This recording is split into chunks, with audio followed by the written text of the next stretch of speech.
What's up YouTube, Jeff Beck again from DopeTechDaily.com. Today I'm bringing you guys my 20 plus Galaxy Note 9 tips and tricks video. Now I already made a video on the first 10 things to do with your Galaxy Note 9 when you get the Galaxy Note 9 out of the box. Today I'm going to walk you guys through a lot of tips and tricks, some of them that are for newcomers, so if you don't want to watch those, you can certainly skip them. I will put an outline in the description with an outline of what is going to take place in the video.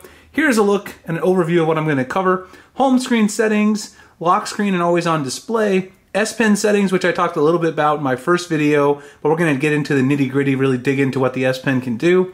Other advanced features, performance tricks like how to speed up your animation speed, change Bluetooth codecs, etc., some advanced things, and then app add-ons, so some extra apps that I use with my Galaxy phones that replaces some of the standard apps. So let's get right into it and talk about home screen settings first. Now you spend a large percentage of your time on the home screen when you're using any phone, and to edit your home screen settings, it's pretty easy. You can long press on the home screen, and then right here at the bottom you'll see wallpapers, themes, widgets, home screen settings. Let's go to home screen settings first and talk about what each of these things in the home screen settings actually does. So the home screen layout basically gives you a choice between two things. The default is the home and app screen, which basically gives you a home screen where you have some apps, but then you can also swipe up to get into your app drawer. This is the traditional Android method of organizing apps. It's what I prefer, but if you're coming from an iPhone or an iOS device, Samsung also gives you the option to choose home screen only, which will put all of your apps on the home screen. There will be no app drawer at all. That might be a little more at home. It's a little more like an iPhone. So you can choose whatever you like. I personally like the Android method because I've been an Android fan for a long time. The next thing is the home screen grid. So the home screen grid basically lets you decide how many apps you want to display on the home screen. There's a few choices here at the bottom, a little hard to see because of the bright spot on my wallpaper. You've got 4x5, 4x6, 5x5, and 5x6. 5x5 is the default. If you choose a wider one like 5x6, you'll see it shifts up so you get an extra row of apps, or if you choose one that's a little bit less wide, you'll get your apps moved up. Personally, I like the default. There's really nothing wrong with it, but if you want to store more apps on the home screen, you can certainly do that. I like to store all of my apps inside the app grid, so that's one reason to consider doing that instead. So if you do want to change the app grid inside the app drawer, which is right here, you can also do that. You've got 4x6 and 5x6, which are the two options right there. It does come with a 5x6 default. If you want to change to 4x6, you'll just see less apps on each page. Maybe if you like to see a bigger icon so you can find what you're looking for a little bit easier, that's a way that you can do that. The next option is the apps button. So this lets you go back to the traditional Samsung home screen where you have an app button here on the very bottom of the notification tray. You can put that there if you want, or if you want to use the new version of Android launching where you kind of have just a swipe up gesture to get into the app drawer, which Google popularized on the Pixel, you can do that as well. Icon badges, a big selling point of Samsung phones. You can turn icon badges on or off, and you can also decide if you want to have a number, which actually shows in the notifications, or you want to show without the number, which actually just gives you a notification dot like you would get on the Pixel. Now the other really cool thing you can do at the bottom, which I really like, is you can enable show notifications at a glance when you touch and long press on an app icon on the home screen. So basically if you enable this option, if we go back home, see I've got a notification for Gmail. I can just tap on it and it will show me right there my notification. I've got a receipt from Best Buy for something I bought earlier. It is a little tricky to get used to because it's not like a really traditional long press. You kind of just tap and hold kind of softly. You can't hold it all the way down, otherwise it'll sort of jump into a different menu. But it is a really nice feature to get things at a glance, and it's definitely one of the things in the home screen settings I recommend you take a look at inside icon badges. You can also choose here if you want to add apps to the home screen. Basically, if you download something new from Google Play, the option to turn the app on the home screen off by default. If you want to turn that on and add an icon from the Play Store whenever time you download an app, you can do that here. Quick open the notification panel. This is off by default, but I really like it. If you swipe down on the home screen, it'll actually take you into the app drawer by default. But if you want to turn on swipe down to get into your notifications, you can do that, and then you can swipe anywhere and it'll get into the notifications right away. That's definitely a nice feature, something you can decide if you really like, but it's something I use.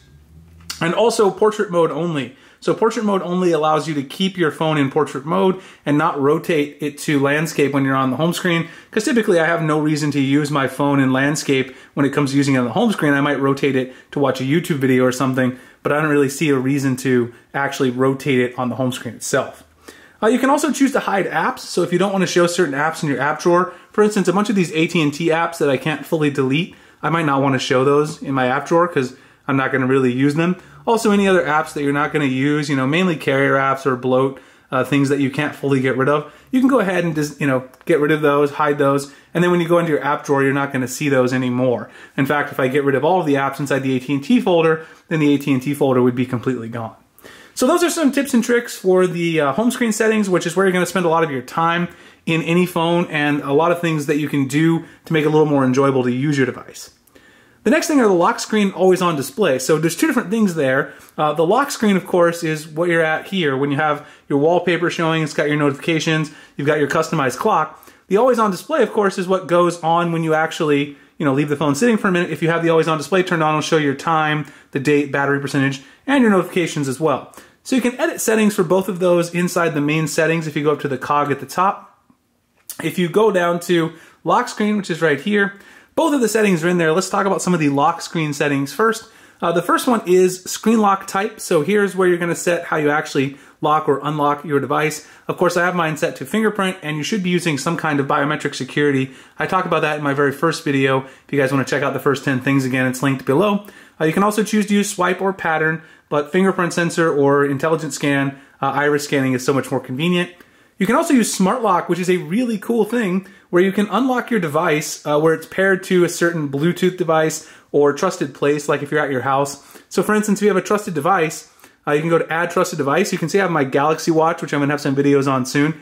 It's on my wrist. So I can go ahead and choose my Galaxy Watch, and then it'll add the trusted device. And then every time I have my Galaxy Watch on, my Galaxy Note 9 is already going to be unlocked. That way I don't have to keep unlocking my phone over and over again. You can also use trusted places, like when you're in a certain place like at home or at work, it can unlock automatically.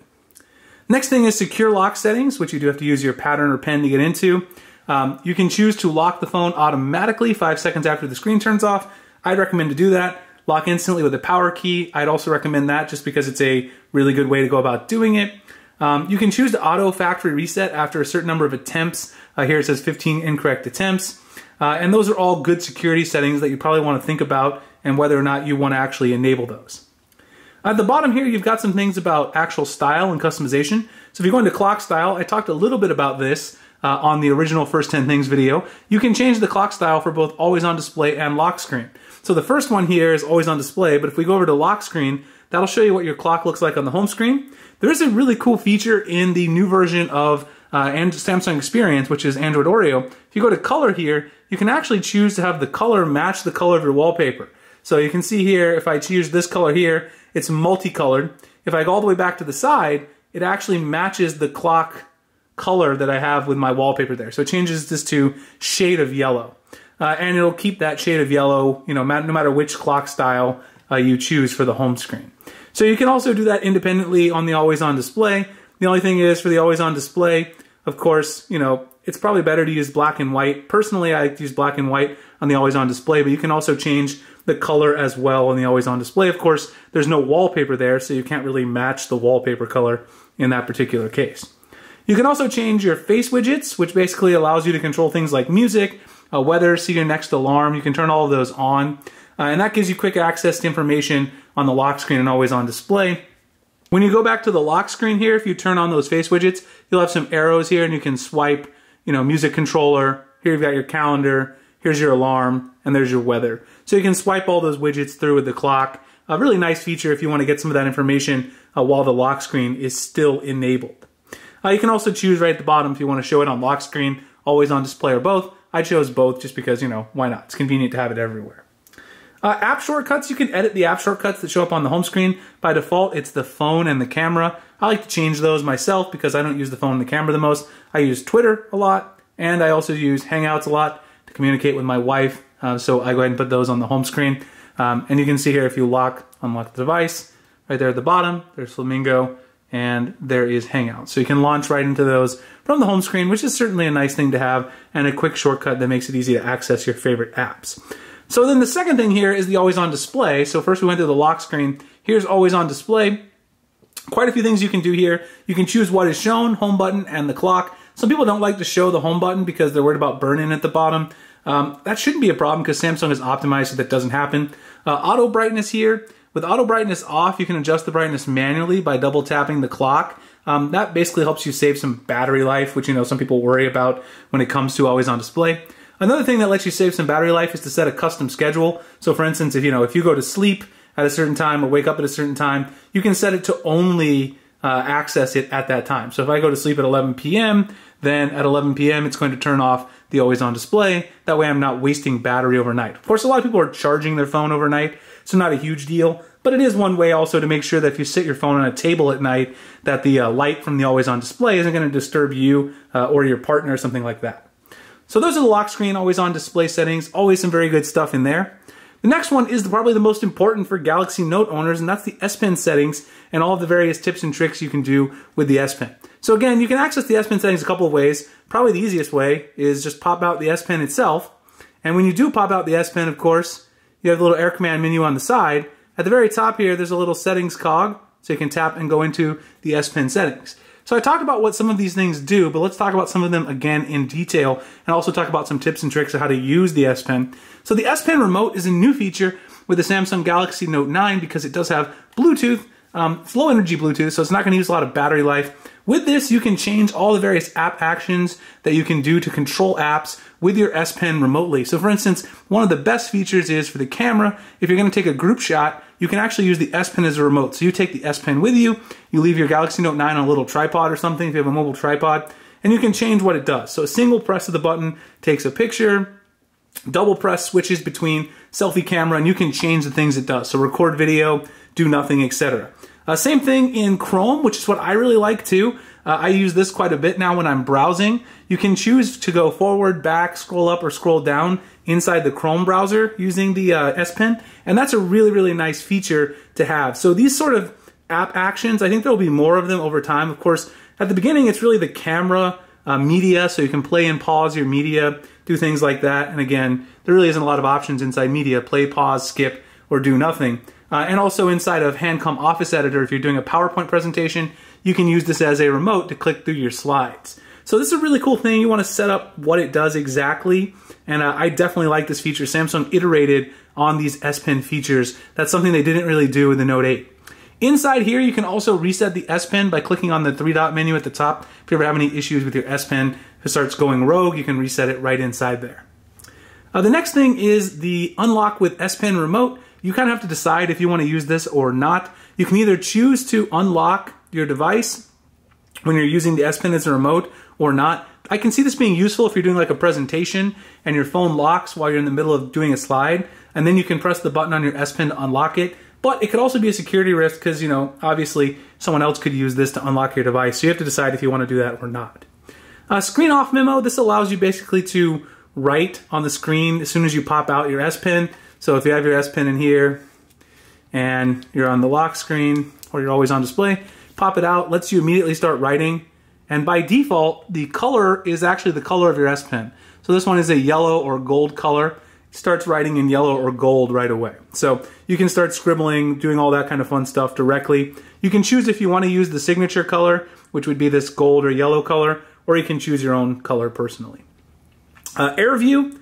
AirView basically is this thing on the side here. Preview information, text, and images by hovering your screen. So you just use the S Pen, hover over something, and it lets you view things like pictures, etc. It's a really nice feature of the S Pen. Direct pen input. So here, if you want to use the handwriting pad, you just hover the S Pen over a text field, and then you can actually write something, and then it will translate this to text. So in my experience, this works okay. It's not like the most amazing in terms of the translation. Sometimes it's off, but if you're really not in the mood to type, it definitely works. You can choose to show a pointer or not. Here's a little pointer right there. When you hover above your phone with the S Pen, you can see my little pointers in blue. Shortcuts, I talked about this last time, but you want to change the shortcuts that you use when you have your little command window come up. I have Create Note, Smart Select, Screen Write, Live Message, Translate, Pin Up, Google Keep, Instagram, because I like to use those for clipping things, Glance, and Bixby Vision. So just to talk a really quick about Glance and Bixby Vision, those are both very interesting features. Basically, if you have the S Pen out and say you're in an app like Google Chrome and you want to minimize this app so that you can keep it open, have easy access, but then open another app. So you can go in here and you can actually go into the Air Command window here and then go to Glance, which I have here at the bottom, tap on Glance, and it minimizes the app to the bottom corner. When you want to reopen it, you just hover over it with your S Pen. You don't even have to touch it. You just hover over or back, and it minimizes as soon as you stop hovering over it. It's pretty sweet because now, if you go into another app like Dropbox or something, and say you need to translate something from a document, you can hover to open it, go back, and see what you're working on in the other app. Definitely a really nice feature of the S Pen, and something I think that a lot of people don't know about. The downside is you can't tap on it to get rid of it, so you do literally have to kind of do that specifically. And then, of course, once you close the app, then the Glance will in fact be gone. You can also get rid of that from the top menu if you want to do that as well. So, very cool feature there. Also, Bixby Vision is another really cool feature that I like. Bixby Vision basically allows you inside the camera. It doesn't always work perfectly. Here's a Galaxy S9 that I have. If you tap on Bixby Vision inside your camera, of course, you can try to identify products and see what they are to purchase them online. Here it's trying to see, it thinks it's a Galaxy S8 Plus. It thinks it's a Hive by Incipio case for the S9. So it doesn't recognize that it's actually an S9. Anyway, Bixby Vision's a little hit or miss, but it is a cool feature to play around with. And sometimes if you have it at the right angle and you're very specific about how you do it, it does work. I think it would be nicer if it obviously worked with a little bit less specifics, because obviously people are doing this quickly sometimes. Next, you can choose what you want to do when the S Pen is removed. So if you go to when S Pen is removed, open Air Command is default. But some people don't like that because they don't always want to take a note. You might want to use it as a remote control now, because that is a big feature of the S Pen. So I chose do nothing. Alarm, it is set to sound an alarm automatically whenever you basically leave your phone without taking the S Pen with you. So if you walk away with your phone without inserting the S Pen, it's going to sound an alarm. Power saver basically saves battery power by not detecting the S Pen when it's basically inside the device. So that's a lot of information about how I use the S Pen. Another way I use the S Pen is if you go in here to Instagram, one great way to use the S Pen is to use Smart Select. So that's why I always have that one here. You can crop photos. So if you want to crop a photo, you don't want to show the whole thing on Twitter, you can crop a piece of the photo, and then you can directly share the photo here at the bottom, say whatever your Twitter client is, or Facebook, or wherever you want. You can also save the file to your device. So I use this a lot for cropping photos, in addition to taking notes, and then I'm trying to learn some more about how to use the remote control. Of course, there isn't that many options at this point, but there will be more coming very, very soon. Alright, so the next thing I want to talk about are the other advanced features on the Galaxy Note 9. Aside from the S Pen, there's a lot of other cool stuff you can do. If you do go back to the main settings menu, you will see an advanced features tab here. The S Pen settings are actually stored at the top. That's what we just looked at. But there's a lot of other interesting things in here that you'll probably want to take a look at and decide if you want to turn them on or off. Now, Smart Stay is a great feature. Basically what this does is it keeps the phone on whenever you're looking at it. This does drain a little bit more battery life, so it's actually turned off by default. But I do like this feature because then you don't have to worry about the phone actually turning off when you're actually engaged with something and using something on your phone for some content. Games, here you can go to Game Launcher. Game Launcher is a great feature. You can choose to turn it on or off, but it's really a great tool which allows you to control things like notifications, etc. while you're playing games. If you're a big gamer, you'll want to go in here and tweak these options. As soon as you install your first game, it'll launch it and walk you through the settings of how to sort of notify, change your notifications, etc. One-handed mode, I don't ever find this really necessary, but you can turn it on and then swipe up from either the bottom corner to make sure the screen sort of reduces in display size.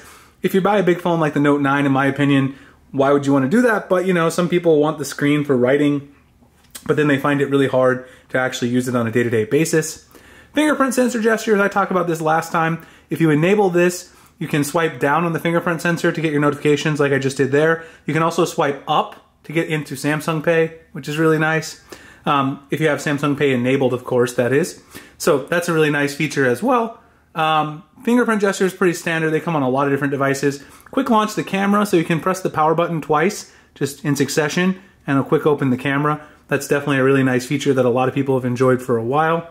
Multi-window, so you can decide how you want to do multi-window. I personally like to use the recents button, so you just hold down on the recents button to launch into multi-window. So say I'm in Chrome, I can hold down on the recents button at the bottom, and then I can choose from the app list to figure out what I want for my second app to run in multi-window. So it says here you can't use this app in multi-window view, so you will notice that some of them don't support split screen. You just saw that with Instagram, but a lot of apps do. So if you use Chrome, and let's pick one that I can actually use in split screen, Dropbox, I think. So Chrome and Dropbox are two that I use quite a bit in split screen, and this is very nice. Obviously lets you get productivity done. I think multi-window is probably one of the most useful features of the Note line because it's always been one of the biggest phones out there that you can get. And so, of course, people want to go ahead and take advantage of that screen real estate by using it with the multi-window view.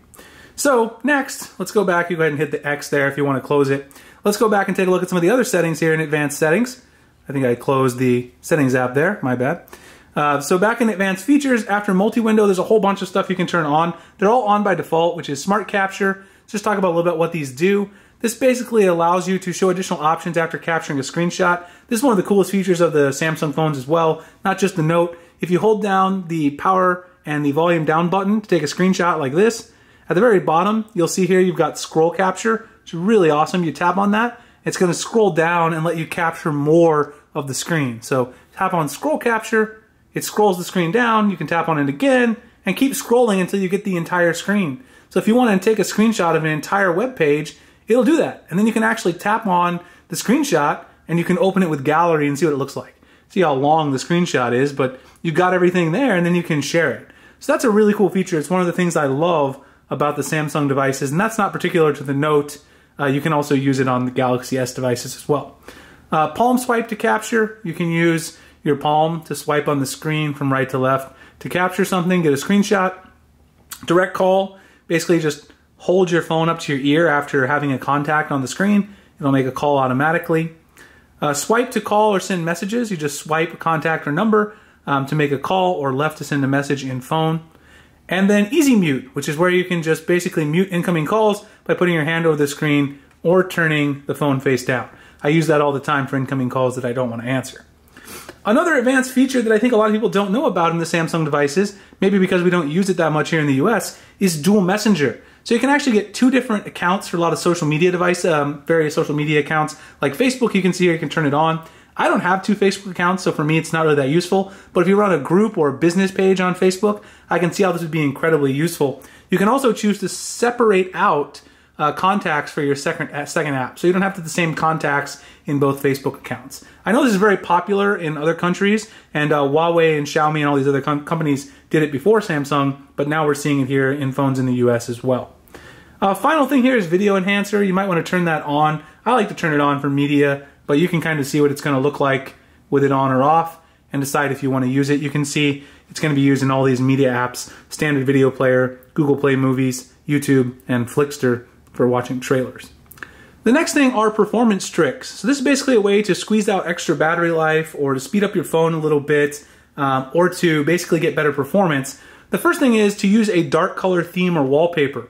That will improve your battery life because you do have an AMOLED display. You guys have probably noticed I'm using the Material Black theme, which does come from the Samsung theme store. It is only available in select countries, I think the US and maybe a few European countries, so you do have to be aware of that. It does help you also get the nice stock Android Pixel looking buttons. I know a lot of people always ask me about that. That's how I got it, by installing the Material Black theme. I also always use a dark wallpaper when I'm interested in saving battery life as well. The next thing, if you want to speed up your phone a little bit, or really gives you the sort of the appearance of it speeding up, is to enable developer options. So the way to enable developer options is to go into About Phone, tap on the build number 4 times, then you'll see developer options here at the bottom.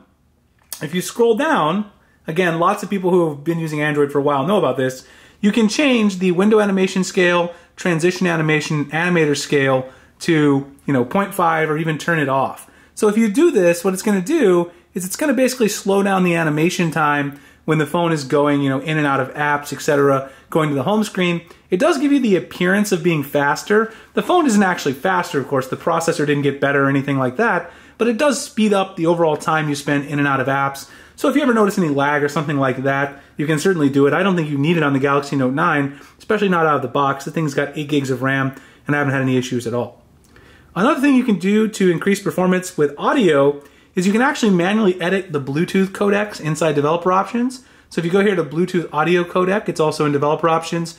You can manually force Qualcomm aptX, LDAC, Samsung HD, all these codecs that you want. It is set to a lower quality codec by default, but if you have headphones that you know can take advantage of it, then you can go in and change that. And I do have a bunch of examples that I've reviewed on the channel before, so if you have any of those headphones that I've reviewed, then you can go ahead and make that change. It'll increase your audio performance. The next thing is app add-ons. So the final thing here, a couple of apps that I always use that replace stopped Samsung apps that I like better. So I just wanted to share them with you. The first one is Gboard, which is the keyboard that I use on my phone. Gboard is the keyboard from Google, and I just like it a little bit better than the Samsung keyboard because it's simpler. In my opinion, the prediction engine is better, and I think it looks nicer. So let's see, if we go into Chrome, you can see the keyboard here at the bottom. I use the Material Black version of the keyboard to match my theme. You can see there, it's a very nicely laid out keyboard, very simple. That's really a personal choice. If you like the Samsung keyboard, you can use it. It does have maybe a few more features, but for me, it's a little bit harder to type on it, not as easy to use. The second app is Solid Explorer. I use Solid Explorer as my default file manager. I don't really like Samsung's file manager. This one looks nicer. It also has a dark theme. You can download Solid Explorer from the Play Store. It does have some premium features as well. You can link all of your various cloud accounts like Google Drive, Dropbox, etc. integrate here. It's easier to copy and paste files and basically move around your device than it is in the Samsung file browser. And then the final app is Navbar apps. So if you notice here at the bottom, I have black for my Navbar color, and that is not possible using the Samsung options out of the box. So Navbar apps allows you to get a static color for the Navbar. I basically download the app, turn this on, slide it over to black, and then go ahead and select the color. And then every time I enter an app, you guys saw with Chrome, as soon as my keyboard comes up, I have a black Navbar that matches my keyboard. It just looks a lot more symmetric, it looks nicer, and I know a lot of people have asked for that in the past. I've made a couple videos on it for past Samsung phones. Anyway, those are my tips. I probably got 30 or 40 tips in there. Hope you guys enjoyed them. If you did, please like, comment, subscribe, hit the notification icon so I can make future videos like this. Find me at dopetechdaily.com. Google+, Instagram, and Twitter, the links in the description. You can also find me writing at gadgethacks.com where I write about Android. I appreciate you guys checking out the video, and I'll see you in the next one. Thanks a lot for watching.